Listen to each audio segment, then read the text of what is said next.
já vi no cinema. Epa, mutilar o filme, cortar uma cena. E só porque aparecia uma coisa que todo mundo conhece. Se não conhece, ainda vai conhecer.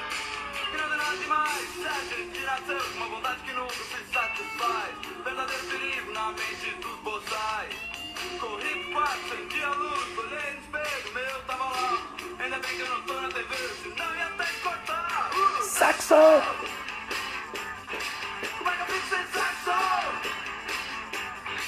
Eu quero um saxo! Beleza. Galera, tudo bem com vocês? E aí? Pô, vocês não conhecem essa música? O Traje a Rigor, cara. Que isso? Compartilha aí, galera. Compartilha aí. Vamos botar tesão e energia nessa vida. Dale! Beleza?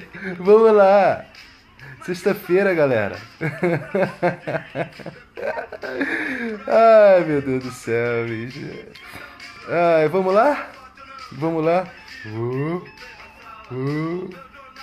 Galera, beleza? Tudo bem com vocês? Tranquilos aí? Vamos compartilhando aí pra gente começar. Tô bonitinho sem barba? Fala a verdade. Ai, moleque! Bom dia, carinha de bom dia de neném. É isso aí. Galera, é o seguinte, olha só. Esses dias aí eu recebi pelo WhatsApp e por e-mail, os alunos ficaram me perguntando sobre uma reportagem que passou no SBT sobre um cara que foi preso, estava sendo procurado pela polícia porque ele arrumou um amante, falou pra amante que era solteiro e tal. E aí passou essa reportagem no SBT, alguém mandou pra mim, né? Tá travando muito?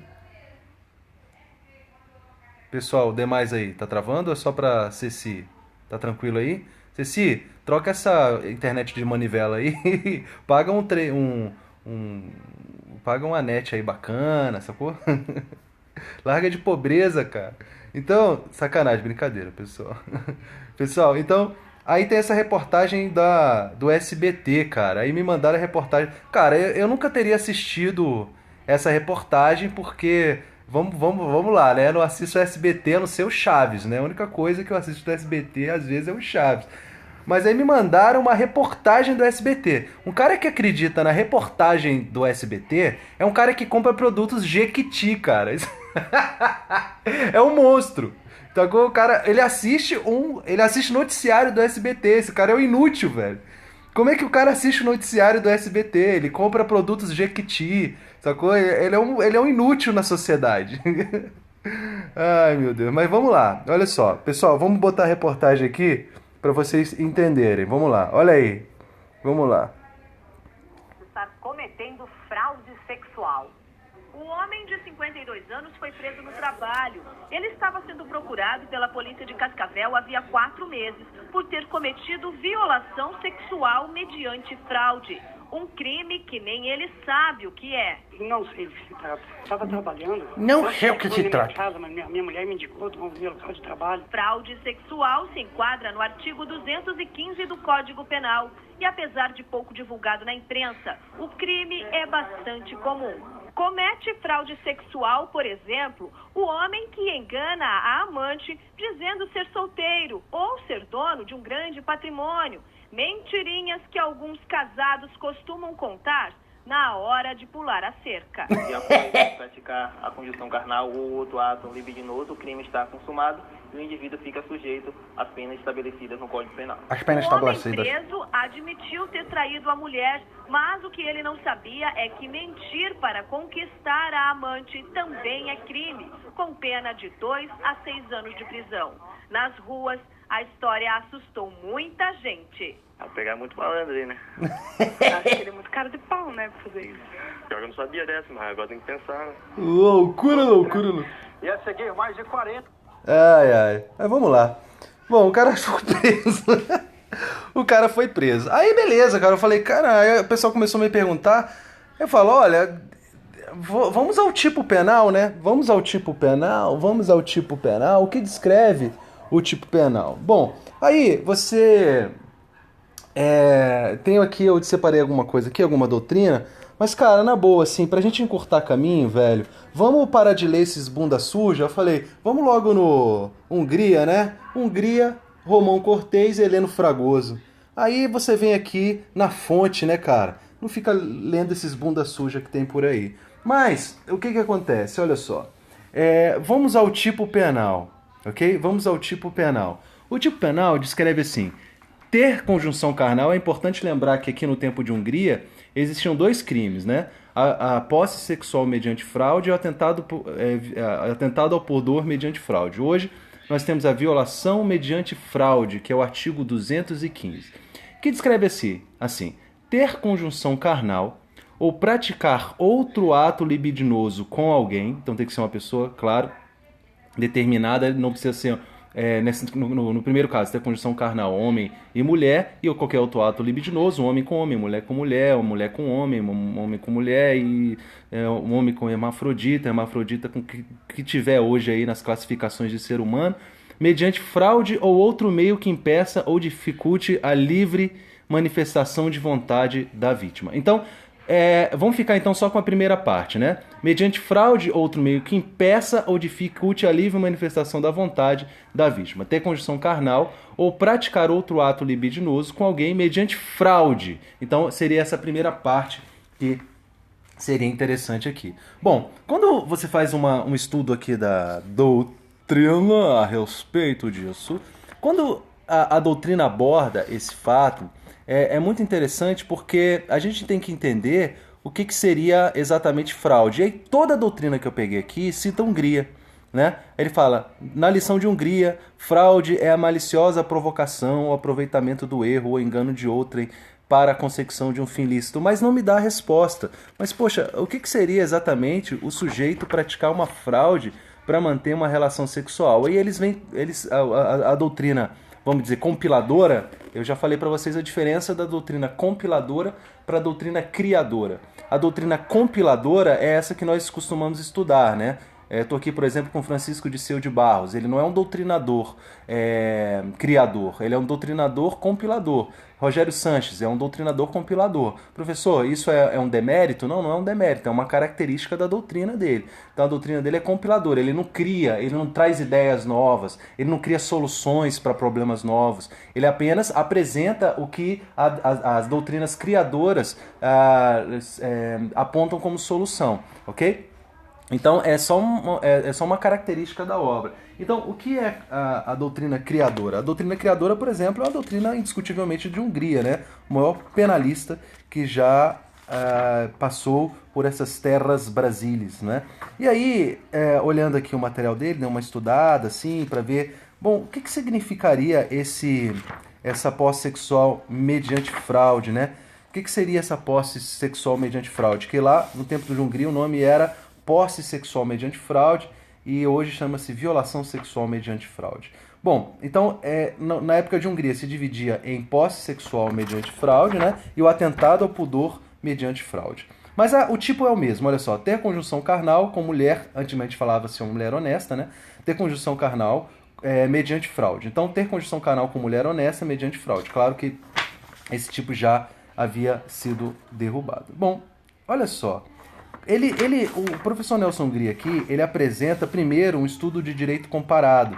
Ele fala como é que esse crime é tratado em diversos países e como o legislador brasileiro, ele adotou, isso é importante para a gente entender o tipo penal de hoje. Porque o tipo penal de hoje ele é fruto de uma evolução da própria legislação estrangeira e brasileira. Eu não vou passar aqui pela legislação estrangeira, que ele fala de vários países, mas vamos ver aqui o que ele fala, por exemplo, na legislação brasileira, para que a gente entenda qual é a razão de existir do tipo penal e você, como delegado, se você autuaria um cara, esse velhinho aí, coitado, tá trabalhando, pra folhar. Então, assim, você prenderia esse cara porque o cara ele tem uma amante e ele falou pra amante que era solteiro? Você prenderia o cara? Vamos lá, olha aqui o que diz o mestre Nelson Hungria. Nelson Hungria, tem aqui o livro dele todo amarelo, eu tenho aqui, dá uma coceira no nariz da porra, mas vamos lá. No Brasil, presta atenção aí, rapaz. No Brasil, os códigos de 1830 e 1890 não conheciam como entidade criminal autônoma a posse sexual mediante fraude. O primeiro Código Republicano limitava-se a incluir a fraude entre os meios de captação da vontade da mulher virgem, maior de 16 e menor de 21 anos, para deixar deflorar. Então, o primeiro Código Republicano, o Código Penal, os códigos de 1890, o Código de 1890, ele previa um crime de fraude para tirar a virgindade de mulher maior de 16 e menor de 21 anos. Viveiros de Castro defendeu a classificação da fraude sexual quando não constituísse defloramento, sob a rúbrica de estupro, mas dado ao conceito restritivo que a este atribuía como atual o Código Revogado. Era manifesta a inviabilidade de semelhante solução. O projeto Sá Pereira não cogitava de malefício em questão. Então aí ele vai falando aqui do Código Republicano, babá. E ele fala assim, a comissão revisora, já do Código de 40, destacou a hipótese aliando-lhe ao quadro de estupro, de modo a constituir crime persistent. Como Costa e Silva, no seu trabalho de superrevisão, que foi a última revisão do Código, assim apoiou esse critério ao tratar do dispositivo sobre o estupro. Reduziu a revisão os meios pelos quais podia o crime ser cometido. Excluiu o engano ou a fraude do projeto. A meu ver, fez bem. As duas hipóteses de violência e de fraude divergem em seu valor. Então, o que o Hungria está explicando aqui é que houve uma discussão aqui se esse crime deveria ser uma modalidade de estupro ou se deveria ser um crime separado. E aí ele está dizendo aqui que, bom, deveria ser um crime separado. Então, primeira coisa, por que isso é importante? Porque em determinado momento da criação do Código 40, houve uma discussão se esse crime de posse sexual ou de violação sexual mediante fraude deveria ser uma modalidade de estupro ou se ele seria um crime separado. E eles decidiram falar assim, não, esse é um crime em que você não pode estabelecer um paralelo entre a violência, própria ou imprópria, e a fraude. Então são duas modalidades bastante diferentes. Então a gente tem que criar um tipo específico. E aí foi criado o tipo do 215. Legal. Aí ele fala dos elementos constitutivos do tipo penal. Quais são os elementos constitutivos do tipo penal? Bom, aí ele fala a conjunção carnal, que antigamente só se permitia por conjunção carnal. E ele fala da mulher honesta, né, que hoje, claro, não se fala mais. E aí ele fala da fraude. Bom, aí vamos lá. Presta atenção no que eu vou falar aqui. Sobre a fraude, o que a Hungria fala. A característica central do crime é o emprego de fraude. Pode dizer que se trata do estelionato sexual. Então a Hungria apelidava esse crime de estelionato sexual. De modo geral, fraude é a maliciosa provocação. Gente, vocês estão ouvindo a voz de Hungria. Então é muito silêncio e muito respeito, beleza? De modo geral, fraude é a maliciosa provocação ou aproveitamento do erro ou engano de outrem para a consecução de um fim ilícito. Nem toda fraude, porém, presta atenção, olha só, nem toda fraude, porém, constitui material da entidade criminal em questão. Ou seja, nem toda fraude vai constituir a fraude necessária para praticar esse crime aqui. Não bastam, assim, as meras sugestões verbais. Não bastam as meras sugestões verbais. O que é sugestões verbais? Não basta a mera cantada, o mero, entendeu? E aí, meu amor, tudo bem e tal? O meu é grande, não sei o quê. Não basta isso, beleza? Não basta, tem que ser algo a mais. É preciso... Desculpa, Lix. Desculpa. É que eu sou um cara... Eu tô casado há muito tempo, eu perdi o tato. É preciso o emprego de artifícios, presta atenção, de estratagemas, uma situação de fato ou uma disposição de circunstância, mise en œuvre de coisas ou pessoas. Presta atenção. Então, o que ele está dizendo aqui? É preciso de um artifício, de um estratagema, de uma situação ou uma disposição de circunstância que torne insuperável o erro. Presta atenção. O que a Hungria está dizendo? A Hungria está dizendo que para que se ocorra o estelionato sexual, aquela pessoa só se submeteu ao sexo porque aquele erro foi insuperável. Ou seja, ela não teria se deitado, ela não teria se submetido ao sexo se não fosse aquele engano. Ou seja, aquele engano é a única razão pela qual aquela pessoa se submeteu ao sexo. Então, isso é muito importante. Não basta se aplicar o engodo, porque eu posso chegar e falar assim, meu amor, eu sou solteiro, Então, mas a mulher gostou de mim, a mulher já veio, né, na minha fala, entendeu? Aquele negocinho, já trocamos WhatsApp, já trocamos nudes, tá aquele negócio todo. E aí, pra facilitar, vamos dizer, né, porque, né, vai que a mulher não queira mais porque sabe que eu sou casado. Aí eu falo que eu sou casado e a mulher, beleza, ainda mais ele é solteiro, já ajuda. Aí a mulher, entendeu? Ah, não, aí não é estelionato sexual. Aí não é estelionato sexual. Por quê? Porque o que o professor Hungria está dizendo aqui. Meu chaveco tá fraco. O que o Hungria está dizendo aqui, que você não pode confundir. Olha só o que ele diz. Olha, silêncio aí. Silêncio, porra. Olha aqui o que está dizendo Hungria. Não é de se confundir o engano obtido pela sedução, seduction, com o engano a que na espécie é induzida a vítima. A blanda verba, o que é blanda verba? A palavra mole, né? A palavra mole do cara. Os alectamenta, ou seja, também a mesma coisa, né? A palavra mole. As dolosa e promissiones, ou seja, as promessas, promessas de casamento. Se você der pra mim, eu caso com você, aquele negócio todo. Nada tem a ver com a Fraus necessária, eu gosto de um grego que ele usa as palavras assim, a configuração do crime, de hora que se trata, pois não ofendem seguramente, mesmo que indiretamente, a liberdade sexual. Isso que a gente tem que entender. O crime protege algo. Qual é o bem jurídico que ele protege? A liberdade sexual, que chamava-se liberdade sexual, né? Na época de Hungria, chamava-se liberdade sexual. Então, mas o bem jurídico que se protege quando criou liberdade sexual, ou seja, a liberdade que a gente tem de escolher as pessoas com quem a gente mantém relações sexuais. A relação sexual para a pessoa adulta e livre, ela deve ser ao mesmo tempo livre, né? Então ele diz, as circunstâncias devem ser tais, olha, as circunstâncias devem ser tais que a mulher, nesse caso era só mulher, né? Nessa época, se engane sobre duas coisas, presta atenção, sobre a identidade do agente ou sobre a legitimidade da própria conjunção carnal. Então presta atenção, pessoal. Para que haja a violação sexual, a atual violação sexual mediante fraude, Hungria ensina que tem que ser em duas hipóteses. Que o sujeito aplique a fraude para a sua própria identidade, em relação à sua própria identidade, ou sobre a legitimidade do ato sexual. Então vamos compreender aqui. Depois eu continuo lendo aqui, mas é interessante a gente entender, parar aqui para eu explicar para vocês. Sobre a identidade. Pode acontecer, por exemplo, a mulher tem um namorado e mantém relações sexuais com esse namorado, mas ela ignora que esse namorado tem um irmão gêmeo.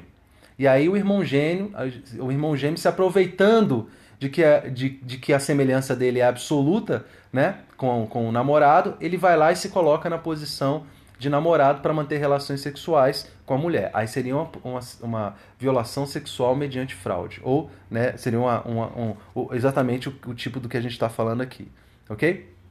Então, seria sobre a identidade. Né? Existem exemplos, por exemplo, do negro Macalé, numa favela do Rio de Janeiro, que ele acordava de madrugada, finalzinho da madrugada, esperava o marido sair, e aí ele tirava a sandália dele, colocava debaixo do braço. Isso é exemplo doutrinário, tá? Tá na doutrina.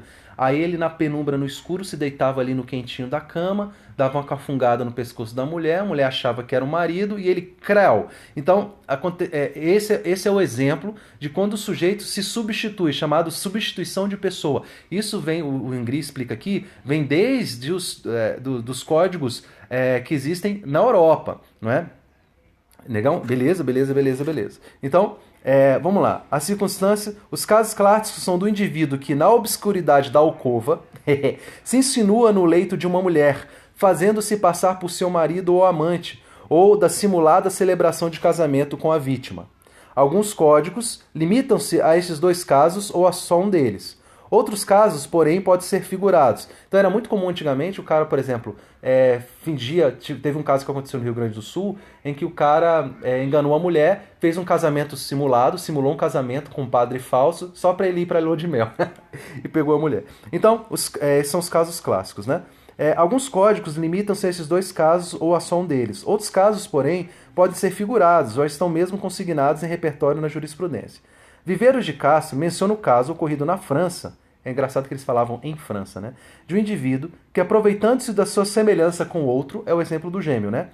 Que desaparecera do lar, fez-se passar por ele e conseguiu viver com sua esposa durante 3 anos seguidos.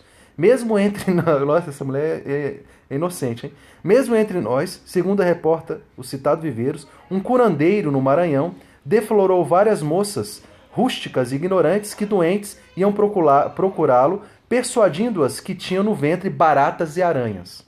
Então ele falava, olha, você tem barata e aranha no ventre, eu preciso fazer uma mandinga aqui, eu preciso fazer uma mágica aqui para tirar essa... E a mágica, eu vou te apresentar o cajado de Moisés. O cajado de Moisés vai matar essas baratas e que era necessário para a expulsão desses bichos e, portanto, para o seu restabelecimento tal. Não deixaria de enquadrar-se igualmente no artigo 205 o seguinte caso. Tendo-se em relação ao grau de rusticidade da vítima no Rio Grande do Sul, é o exemplo que eu passei para vocês aqui, né? Ele casou simuladamente, inventou um casamento para manter relações sexuais. É também de incluir na casuística de pós-sexual mediante fraude o fato de quem se aproveita do estado de semissonolência de uma mulher que, por hábito de relações sexuais com o marido ou amante, toma a nuvem por Juno,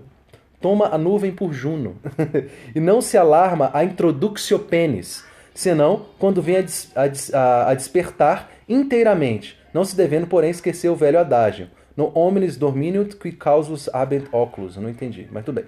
No caso de substituição de pessoa, não é necessário que o agente finja ser marido da paciente, como exige, por exemplo, o Código Argentino, né? A adúltera e a concubina, que não se possam qualificar de desonestas, são também elas tuteladas contra a fraude na sua liberdade sexual. Bom, a adúltera e a concubina, ela pode ser vítima. Então vamos lá, olha só que ele fala da amante. O que é imprescindível, como diz Manzini, é o erro sobre a identidade pessoal do sujeito ativo, sendo irrelevante o erro sobre o seu nome ou estado civil. Presta atenção aqui. Então, em relação à amante, o erro aqui sobre a identidade civil do sujeito ou sobre a sua condição civil, ser casado ou solteiro, é irrelevante. Então, presta atenção. Olha o que diz Hungria aqui. Citando Manzini, um respeitado doutrinador italiano, ele diz o seguinte: o que é imprescindível, anotem isso, o que é imprescindível é o erro sobre a identidade da pessoa, sendo irrelevante o erro sobre seu nome e sobre seu estado civil, de modo que este venha a ser tomado por pessoa outra, a quem a vítima, legítima ou ilegitimamente, não teria recusado o amplexo sexual. O amplexo sexual é sexo, viu? O erro da vítima deve ser de molde a excluir qualquer dúvida sobre a inculcada identidade da pessoa, pois caso contrário estaria a mulher agindo por sua conta e risco. Deu porque quis. Igualmente, não existiria o crime se, percebendo supervenientemente o engano, a mulher deixasse de reagir. A fraude, tal como acontece no estelionato, tanto se apresenta quando a gente tem a iniciativa de provocação do erro, quando se aproveita do erro provocado por terceiro ou de erro espontâneo da vítima. Aí Magalhães Noronha dá os seguintes exemplos. Segundo Magalhães Noronha, exemplos de Magalhães Noronha. Uma mulher hospedada no hotel penetra distraidamente em quarto que não é seu.